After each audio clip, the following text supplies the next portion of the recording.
قصص أطفال قبل النوم. قصة وفاء الذئاب. صوت وإخراج إيمي مصطفى.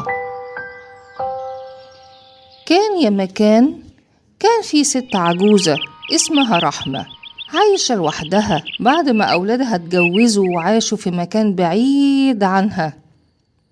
بيت الست رحمة كان جنب غابة فيها حيوانات من كل نوع. كل يوم الست رحمة كانت بتروح الغابة علشان تجمع الفطر المغذي علشان تضيفه للأكل فيخليه مفيد ولذيذ.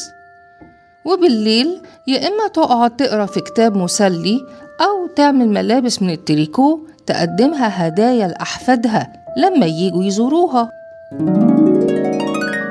عاشت الست رحمة كده سنين من الوحدة. كل شهر تنزل السوق تقبض المعاش بتاعها وتجيب طلباتها وترجع البيت في سلام وأمان. في يوم وهي بتجمع الفطر من الغابة سمعت صوت بكا مكتوم. حبت تعرف مصدر الصوت فلقت نفسها ماشية جوه الغابة لغاية ما لقت الذئبة ماما على الأرض مجروحة وبتتألم. في الأول الست رحمة خافت وقررت ترجع وتخرج من الغابة بسرعة علشان ما تتعرضش لأي خطر. فجأة الذئبة ماما ماتت من شدة الألم. الست رحمة شافت أولاد الذئبة الصغيرين جنب الشجرة بيرتعشوا من الخوف والجوع والبرد. خلعت الست رحمة الجاكيت بتاعها ولفت بيه الذئاب الصغيرين ورجعت بيهم على بيتها علشان تأكلهم وبدأت ترعاهم في حديقة بيتها. بدأت علاقة رحمة وحب كبيرة بين الست رحمة والذئاب كأنهم أطفالها بالظبط، وهم كمان حبوها واطمنوا ليها وكانوا بيقعدوا جنبها في هدوء وهي بتقرأ أو وهي بتعمل كروشيه لأحفادها. كبرت الذئاب وبقى ياكلوا لحوم. الست رحمة عملت سور حواليهم في حديقة البيت علشان ما يخرجوش يأذوا حد من الجيران. الذئاب كانوا معتبرين الست رحمة أمهم بيسمعوا كلامها ومطمنين جنبها. في الوقت ده أولاد الست رحمة عرفوا برعاية أمهم للذئاب اللي كبرت وبقت تاكل لحوم. خافوا على مامتهم وأصروا إن الذئاب دي لازم ترجع للغابة. الست رحمة وافقت وهي حزينة لأن المعاش بتاعها ما بقاش يكفي أكل الذئاب.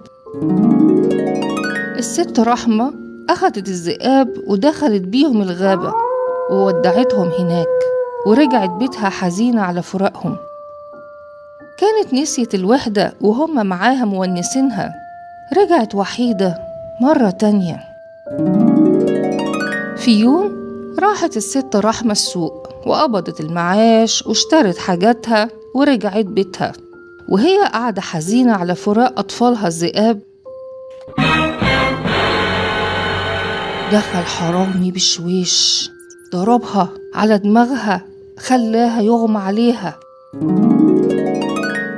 لما فاقت الست رحمة لقت البوليس قبض على الحرامي والجيران حواليها بيطمنوا عليها ودكتور بيعالجها. الست رحمة سألت الضابط ايه اللي حصل؟ الضابط قال لها الحرامي كان بيراقبك وانت بتقبضي فلوس المعاش وكان جاي يسرقك، لكن فجأة هجم عليه 3 ذئاب وعملوا صوت عالي قوي نبه الجيران اللي اتصلت بالبوليس فقبضنا على الحرامي وأنقذناكي. ولما سألته عن الذئاب قال لها أول ما وصلنا رجعوا ودخلوا الغابة.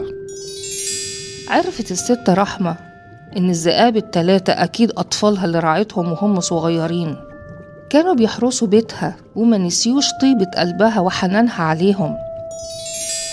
علشان كده يا حلوين كل عمل بنعمله لازم يرجع لينا، فلو خير هيرجع لينا خير أكتر منه، ولو شر هيرجع لينا شر أكبر منه.